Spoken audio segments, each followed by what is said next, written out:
Hallelujah. ಸರಿ ಬಂದರಂತ ನಿಮ್ಮೆಲ್ಲರಿಗೆ ಯೇಸು ಕ್ರಿಸ್ತನ ನಾಮದಲ್ಲಿ ವಂದನೆಗಳು ಹೇಳ್ತೇನೆ. ಅವಕಾಶ ಕೊಟ್ಟು ಪಾಠ ಹೇಳ್ತೇನೆ. ಪ್ರಾರ್ಥನೆ ಮಾಡಿಕೊಂಡು ನಾವು ಪ್ರಾರಂಭಿಸ್ತೇವೆ. తండ్రి నీకు వందనాలు దేవా, స్తోత్రములు రక్ష.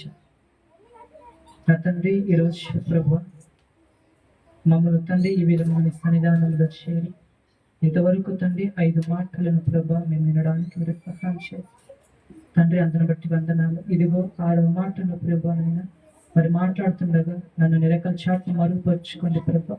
అయ్యా నా మాటలు కాక ప్రభా నైనా మీరు మాతో ఉండి మాట్లాడండి. వింటున్న ప్రతి బిడ్డలకు వినగల చెవులు గ్రహించి మనస్సును దయచేయండి.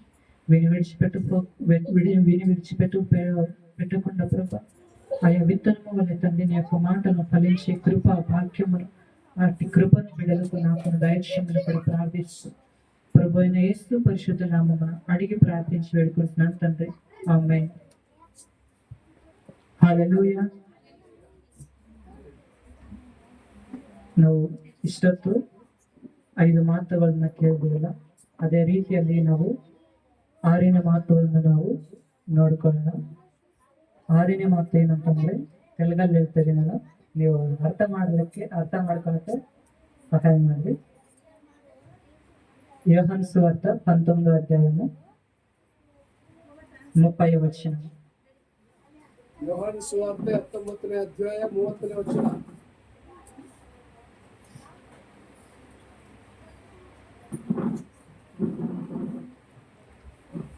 ಯೇಸು ಹುಲಿ ರಸವನ್ನು ತಕ್ಕೊಂಡ ಮೇಲೆ ತೀರಿತು ಎಂದು ಹೇಳಿ ತಲೆ ಬಾಗಿಸಿ ಆತ್ಮವನ್ನು ಒಪ್ಪಿಸಿಕೊಟ್ಟನು. తెలుగులో చెప్పు. యేసు ఆ చిరకను పుచ్చుకొని సమాప్తమైనదని చెప్పి తల వంచి ఆత్మను అప్పగించెను. హల్లెలూయా.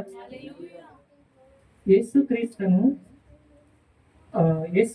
చిరకను పుచ్చుకొని సమాప్తమైందని చెప్పి తల వంచి ಆತ್ಮನು ಅಪ್ಪಗಿಸ್ತಾడు. ಅಂದ್ರೆ ಯೇಸುಕ್ರಿಸ್ತು ಈ ಲೋಕಕ್ಕೆ ಬಂದು ದೇವರ ಕಾರ್ಯಗಳನ್ನೆಲ್ಲ ಮಾಡಿಬಿಟ್ಟು ಎಲ್ಲ ಕೆಲಸವನ್ನ ಆಯ್ತಂತ ತೀರಿತ ಅಂತ ಹೇಳ್ತಾ ಇದ್ದಾರೆ. ಆದ್ರೆ ಇವತ್ತು ನಾನು ನೀನು ನಾವು ಯಾವ ರೀತಿಯಲ್ಲಿ ದೇವರಿಗೆ ತೀರಿತ ಅಂತ ಹೇಳ್ತಾ ಇದ್ದೀವಿ, ಹೌದಲ್ವಾ? ಯಾವ ರೀತಿಯಲ್ಲಿಲ್ಲ. ಆದ್ರೆ ನಾವು ದೇವರಲ್ಲಿ ನಾವು ನಡ್ಲಿಕ್ಕ ಪ್ರಯತ್ನ ಮಾಡೋಣ. ಈ 6ನೇ ಮಾತದಲ್ಲಿ ಇವತ್ತು ನಾವು 6 ಮಾತು ನಾವು ನೋಡೋಣ. 6ನೇ ಮಾತದಲ್ಲಿ 6 ಮಾತು ನೋಡೋಣ. ಅಷ್ಟಕ್ಕೂ ಮುಂಚೆ ನಾವು ಯೇಸು ಕ್ರಿಸ್ತ ಲೋಕಕ್ಕೆ ಬಂದು ಈ ಸಿಲುಬೆ ಯಾತ್ರೆ ಮಾಡುತ್ತಿರುವಾಗ ಅವರು ಎಷ್ಟು ಕಷ್ಟ ಬಿದ್ದರು, ಯಾವ ರೀತಿಯಲ್ಲಿ ಅವರು ಅನುಭವಿಸಿದ್ರು ಎಂಬುದು ನಾವು ಇಷ್ಟೊತ್ತು ನೋಡಿದೀವಿ. ಅದೇ ರೀತಿಯಲ್ಲಿ ಮತ್ತೊಂದ್ಸಲ ಜ್ಞಾಪಕ ಮಾಡ್ಕೋಣ.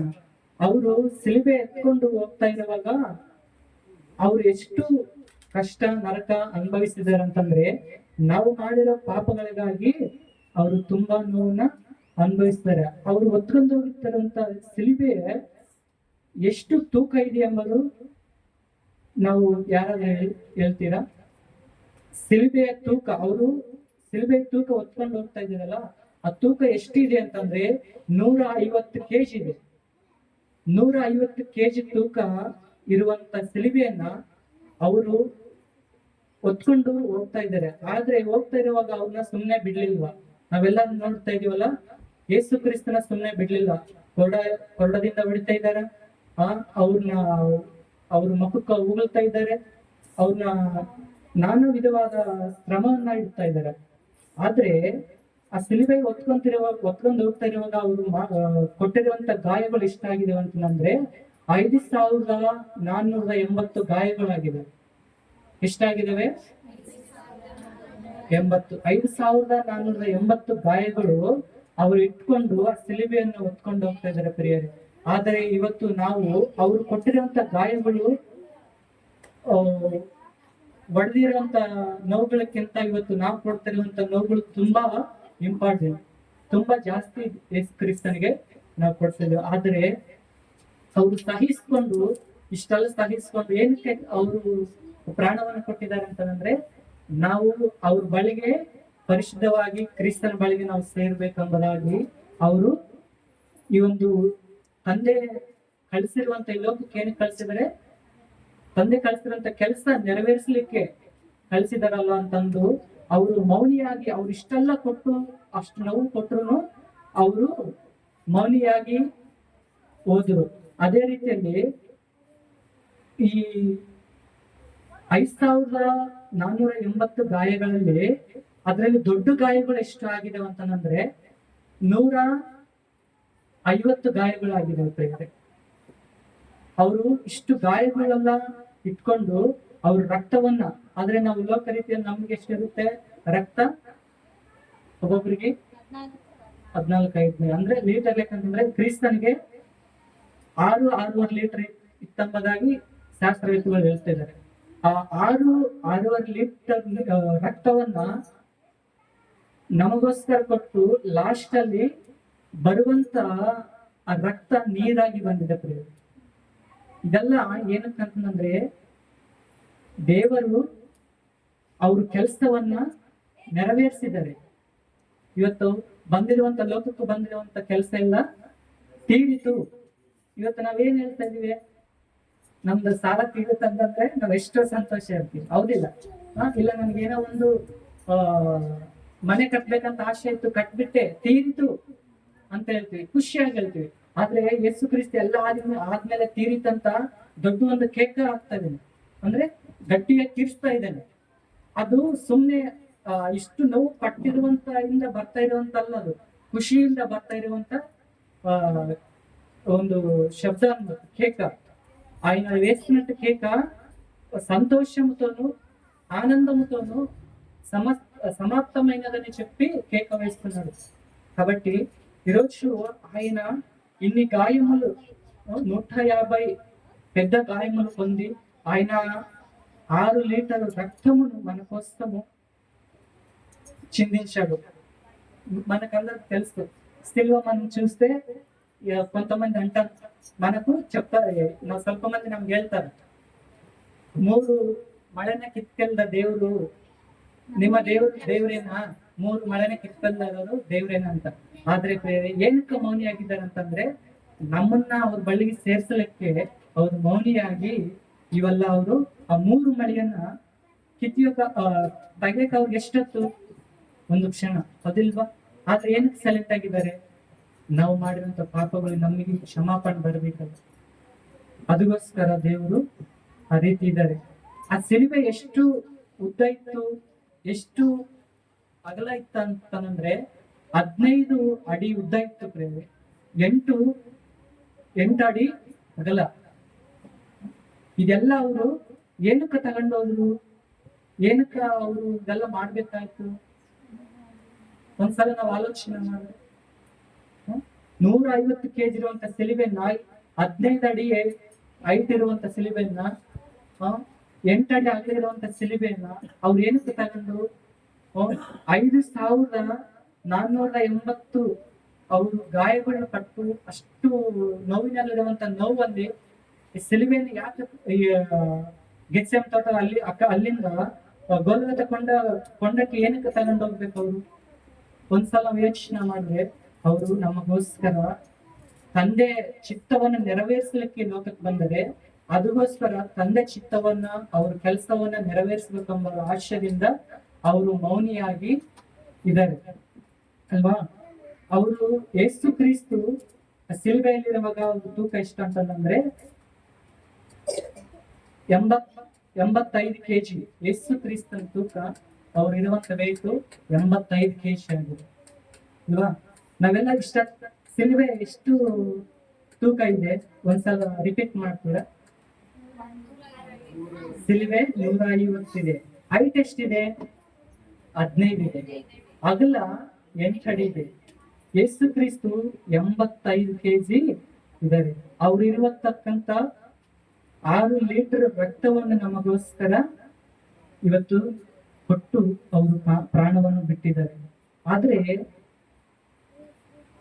ಇವೆಲ್ಲಕ್ಕಿಂತ ಇವತ್ತು ನಾವು ಎಲ್ಲರೂ ಕ್ರಿಸ್ತನಲ್ಲಿ ನಂಬಿಕೊಂಡು ನಿಜವಾಗ್ಲೂ ಆ ರಕ್ತದಲ್ಲಿ ಲಾಸ್ಟ್ ಅಲ್ಲಿ ನೀರಾಗಿ ಬಂತಲ್ಲ, ಆದ ನಂತರ ಅವಾಗೆಲ್ಲ ಕತ್ತಲುಗೊಯ್ತದೆ. ಕತ್ತಲುಗೊಯ್ದು ಮಳೆಯ ಬರುತ್ತೆ. ಅವಾಗ ತಿಳ್ಕೊಂತಾರೆ ಅವರು, ಈತನು ನಿಜమైన దేవుడు అని అప్పుడు తెలుసుకుంటారు. కాబట్టి ఈరోజు మనం కూడా మనం క్రీస్తుని అంగీకరిస్తే మనల్ని చూస్తే దేవుడు నిజమైన క్రీస్తు అని అనేకులు మన చెంత రావాలని నిజంగా నేను కోరుకుంటాను. ఎందుకంటే ఇప్పుడు కొంతమంది ಎಷ್ಟೋ ಸಮಯದಲ್ಲಿ ನಾಶನ ಆಗ್ತಿದ್ದಾರೆ. ಆದ್ರೆ ಎಷ್ಟೋ ಪಾಪ ಮಾಡಿದ್ರೆ ಸ್ವಲ್ಪ ಜನ ಪ್ರಶ್ನೆ ಹೇಳ್ತಾರೆ, ಏನಂತೆ ಅವನ ಆ ತರ ತಪ್ಪು ಮಾಡ್ತಿದ್ದಾನಲ್ಲ, ಅವನ ನಾಶನ ಮಾಡ್ಬೋದಿತ್ತಲ್ಲ, ಈ ತರ ಹೇಳ್ತಾರೆ.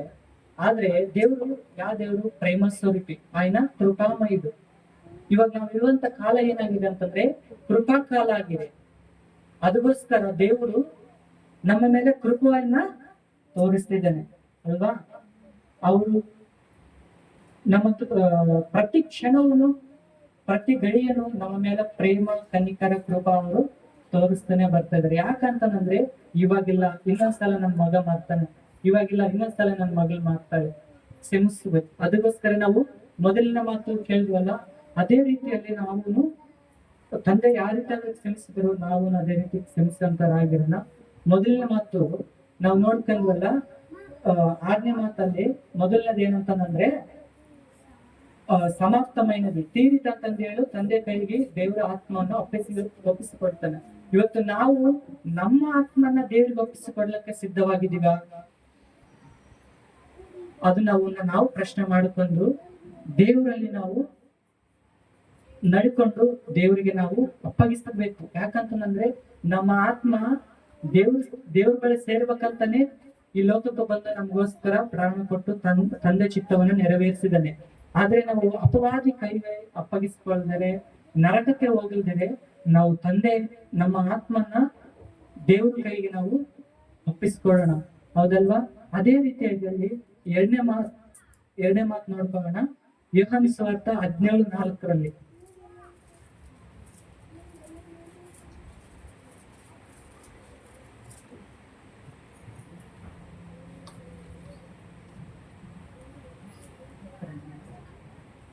ಯೋಹಾನ ಸುವಾರ್ತೆ 17:4 ನೋಡೋಣ. చేయుటకు నీవు నాకిచ్చిన పని నేను సంపూర్ణంగా నెరవేర్చి భూమి మీద నిన్ను ಮಹಿಮೆಪಡಿಸ್ತೀನಿ. ಸಂಪೂರ್ಣವಾಗಿ ದೇವ್ರ ಕೆಲಸವನ್ನ ಅವರು ಮಾಡಿದ್ದಾರೆ ಪ್ರಿಯರಿ. ಯಾಕಂತಂದ್ರೆ ದೇವರು ಕೊಟ್ಟಿರುವಂತ ಕೆಲಸನ್ನ ಇಷ್ಟವಾಗಿ ಹೇಳ್ತಾ ಇದ್ದೀನ. చేయుటకు నీవు నాకిచ్చిన పని నేను ಸಂಪೂರ್ಣముగా, ఆయన ಸಂಪೂರ್ಣ ಅಂದ್ರೆ ಸಂಪೂರ್ಣ ಕನ್ನಡದಲ್ಲಿ ಏನಂತಾರೆ? ಸಂಪೂರ್ಣ ಅಂದ್ರೆ ಸಂಪೂರ್ಣವಾಗಿ ಆ ಕೆಲಸನ ತೀರ್ಸಿದ್ದಾನೆ ಅಲ್ವಾ. ಅದಕ್ಕೋಸ್ಕರ ನಾವು ದೇವರ ಕೆಲಸದಲ್ಲಿ ಆಗಿರ್ಬೋದು, ದೇವರ ನಡ್ತಿರುವಂತ ನಾವು ದೇವರ ಕೆಲಸಗಳು ನಾವು ದೇವ್ರ ಚಿತ್ತವಾದ್ರೆ ನಾವು ಮುಂದಿನ ದಿನಗಳಲ್ಲಿ ಸಂಪೂರ್ಣವಾಗಿ ದೇವರ ಕಾರ್ಯದಲ್ಲಿ ದೇವರ ಕೆಲಸ ಕಾರ್ಯಗಳಲ್ಲಿ ನಾವು ನಡ್ಲಿಕ್ಕೆ, ಅವರು ವಾಕ್ಯವನ್ನ ಪ್ರಕಟಿಸ್ಲಿಕ್ಕೆ ನಾವೆಲ್ಲರೂ ಇಷ್ಟಪಟ್ಟು ನಾವೆಲ್ಲರೂ ನಡ್ಲಿಕ್ಕೆ ಪ್ರಯತ್ನ ಮಾಡ್ಬೇಕು ಸಂಪೂರ್ಣವಾಗಿ ಅಲ್ವಾ. ಅದೇ ರೀತಿಯಲ್ಲಿ ಯೆಶಯ 53:5 యెషయా 53:5 మన అతిక్రమములను బట్టి అతడు గాయపరచబడెను, మన దోషములను బట్టి నలుగగొట్టబడెను, మన సమాధానార్థమైన శిక్ష అతని మీద పడెను, అతడు పొందిన దెబ్బల చేత మనకు స్వస్థత కలుగుచున్నది, మనమందరము గొర్రెల వలె త్రోవ తప్పితిమి, మనలో ప్రతి వాడును తనకిష్టమైన త్రోవకు తొలగెను, యెహోవా మనందరి దోషమును ಆತನ మీద ಮೋಪೆನು. ನಮ್ಮೆಲ್ಲರ ದೋಷ, ನಮ್ಮೆಲ್ಲ ಪಾಪಗಳ, ನಮ್ಮೆಲ್ಲ ಪ್ರತಿಯೊಂದು ಪಾಪ ತಪ್ಪು ದೋಷಗಳನ್ನೆಲ್ಲ ಅವರ ಮೇಲೆ ಹಾಕೊಂಡು ಅವರು ಸಿಲುಬೆಯಲ್ಲಿ ಪ್ರಾಣ ಕೊಟ್ಟಿದ್ದಾರೆ. ಅದಕ್ಕೋಸ್ಕರ ನಾವು ನಮ್ಮ ಅತಿಕ್ರಮಗಳನ್ನು, ನಮ್ಮ ಪಾಪಗಳನ್ನು ನಾವು ಬಿಟ್ಟು ದೇವರಲ್ಲಿ ನಡಲಿಕ್ಕೆ ನಾವು ಮುಂದಕ್ಕೆ ನಡೆಯಬೇಕಂತಂದು ಈ 3ನೇ ಹೊತ್ತು. ಅದೇ ರೀತಿಯಾಗಿ ಲೂಕ 2:41 ನೋಡ್ತಾ ಇದೀವಿ. 41ರಿಂದ 44 ನೋಡೋಣ. ಲೂಕ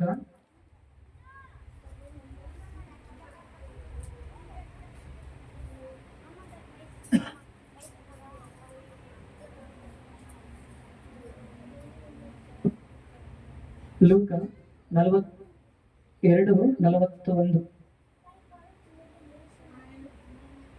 44-45 ಓದಕ. ఆయన తల్లిదండ్రులు ಹ್ಮ್ ఆ సంగతి ఎరుగక ಹಾ ఆయన సమూహంలో ఉన్నాడని తలంచి ಹಾ ఒక దినము ప్రయాణము సాగిపోయి ಹ್ಮ್ తమ బంధువులలో నేడవైన వారిలో ఆయనను వెతుకుచుండిరి. ಹ್ಮ್ ఆయన కనబడనందున ಹ್ಮ್ ఆయనను వెతుకుచు యెరూషలేమునకు తిరిగి వచ్చిరి. ಹ್ಮ್ 3 దినములైన తరువాత దేవాలయములో బోధకుల మధ్య కూర్చుండి ಹ್ಮ್ వారి మాటలను ఆలకించుచు వారిని ప్రశ్నలు అడుగుచూ ಹ್ಮ್ ఉండగా చూచిరి. ఆయన మాటలు వినిన వారందరూ ఆయన ప్రజ్ఞకును ప్రత్యుత్తరములకును విస్మయం పొందిరి. చాలు. అలాగే 48 అంటున్నాడు. ఆయన ఏమంటున్నాడంటే, ఆయన తల్లిదండ్రులు ఆయనను చూచి మిక్కిలి ఆశ్చర్యపడిరి. ఆయన తల్లి కుమారుడ మమ్మును ఎందుకు ఇలాగ చేసితివి? ఇదిగో నీ తండ్రియు నేనును దుఃఖపడు నిన్ను వెతుకుచున్నామని ఆయనతో చెప్పగా, ఆయన మీరెలా నన్ను వెతుకుచుంటిరి? నేను నా తండ్రి పనుల మీద నుండవలెనని మీరెరుగరా? ನಾನು ತಂದೆ ಕೆಲಸದಲ್ಲಿ ಅಂತ ನಿಮಗೆ ಗೊತ್ತಿಲ್ಲ ಅಂತ ತಂದೆ ತಾಯಿನ ಪ್ರಶ್ನೆ ಮಾಡ್ತಾ ಇದ್ದೇನೆ ಪ್ರೇರಿ. ಯಾವಾಗಂತಂದ್ರೆ 12 ವರ್ಷದಲ್ಲಿ ದೇವಾಲಯದಲ್ಲಿ ಅಲ್ಲಿ ಜಾತ್ರೆ ಹೋದವಾಗ ಇವರು ನನ್ನ ಮಗ ನನ್ನ ಹಿಂದೆ ಬರ್ತಾ ಇದ್ದಾನೆ ಅಂತಂದ್ರೆ ತಂದೆ ತಾಯಿ ಬಿಟ್ಟು ಹೋಗ್ಬಿಡ್ತಾರೆ. ಆದ್ರೆ ಅಲ್ಲಿರುವಂತ ದೇವಾಲಯದಲ್ಲಿ ಸೇವಕರು ಹೇಳುವಂತ ಮಾತುಗಳನ್ನ ಪ್ರಶ್ನಿಸ್ತಾ ಅವರು ಅವಾಗೇನೆ 12 ವರ್ಷದಲ್ಲೇನೆ ದೇವ್ರ ಸೇವನ್ನ ಪ್ರಾರಂಭ ಮಾಡ್ಲಿಕ್ಕೆ ಅವ್ರು ಇಷ್ಟಪಟ್ಟು ಅಲ್ಲಿ ಅವರಿಗೆ ಪ್ರಶ್ನೆವನ್ನ ಆಗ್ತಾ ಇದ್ದೇನೆ. ಅದಕ್ಕೋಸ್ಕರ ಚಿಕ್ಕ ವಯಸ್ಸಿನಿಂದನೇ ಅವರು ದೇವರ ಕೆಲಸನ ಪ್ರಾರಂಭ ಮಾಡಿ ಇಲ್ಲಿವರೆಗೆ ಬಂದು ಸಿಲುಬೆಯನ್ನ ಹೊತ್ತು ಅವರು ತೀರಿತು ಎಂಬುದಾಗಿ ಹೇಳಿ ತನ್ನ ಆತ್ಮವನ್ನ ದೇವರ ಕೈಗೆ ಒಪ್ಪಿಸ್ತಾ ಇದ್ದಾರೆ. ಹೌದಲ್ವಾ? ಅವರು ಬಾಲ್ಯದಲ್ಲಿರುವಾಗನೇ ದೇವ್ರ ಕೆಲಸ ಸ್ಟಾರ್ಟ್ ಮಾಡಿದ್ದಾರೆ. ಆದ್ರೆ ಇವತ್ತು ನಾವು ಬಾಲ್ಯದಲ್ಲಿಲ್ಲ. ನಾವು ಸ್ವಲ್ಪ ಜನ ಬಾಲ್ಯದಲ್ಲಿದ್ದೀವಿ, ಸ್ವಲ್ಪ ಜನ ಯೌವನ ಕಾಲದಲ್ಲಿದ್ದೀವಿ, ಸ್ವಲ್ಪ ಜನ ವೃದ್ಧಾಪ್ಯದಲ್ಲಿದ್ದೀವಿ. ಆದ್ರೆ ಕ್ರಿಸ್ತನಲ್ಲಿ ನಾವಿನ್ನ ಆತ್ಮೀಯ ವಿಷಯದಲ್ಲಿ ನಾವು ಬಂದ್ರೆ ಇನ್ನ ನಾವು ಬಾಲ್ಯರಾಗಿದ್ದೀವಿ ಅಲ್ವಾ? ಇನ್ನ ನಾವು ತಿಳ್ಕೋಬೇಕು. ತಿಳ್ಕೊಂಡು ಕ್ರಿಸ್ತನ ಕೆಲಸವನ್ನ, ತಂದೆ ಕೆಲಸವನ್ನ ನಾವು ಸಂಪೂರ್ತಿಯಾಗಿ ನಾವು ಮಾಡಿ ಆತದ ತೀರಿತಂತ ಹೇಳಲಿಕ್ಕೆ ನಾವಿನ್ನ ಅಷ್ಟಿಲ್ಲ. ಯಾಕಂದ್ರೆ ನಾವಿನ್ನ ಬಾಲ್ಯರಾಗಿದ್ದೀವಿ ಅಲ್ವಾ? ಅದಕ್ಕೋಸ್ಕರ ನಾವಿನ್ನ ದೇವರ ವಾಕ್ಯದಲ್ಲಿ ನಾವು ನಡೆಯಬೇಕು. ಯೋಹಾನು ಇನ್ನೊಂದು ಮಾತು ಹೇಳಿ ನಾನು ಮುಗಿಸಕ್ಕೆ ಇಷ್ಟಪಡ್ತಾ ಇದ್ದೀನಿ. ಯೋಹಾನು 4:30.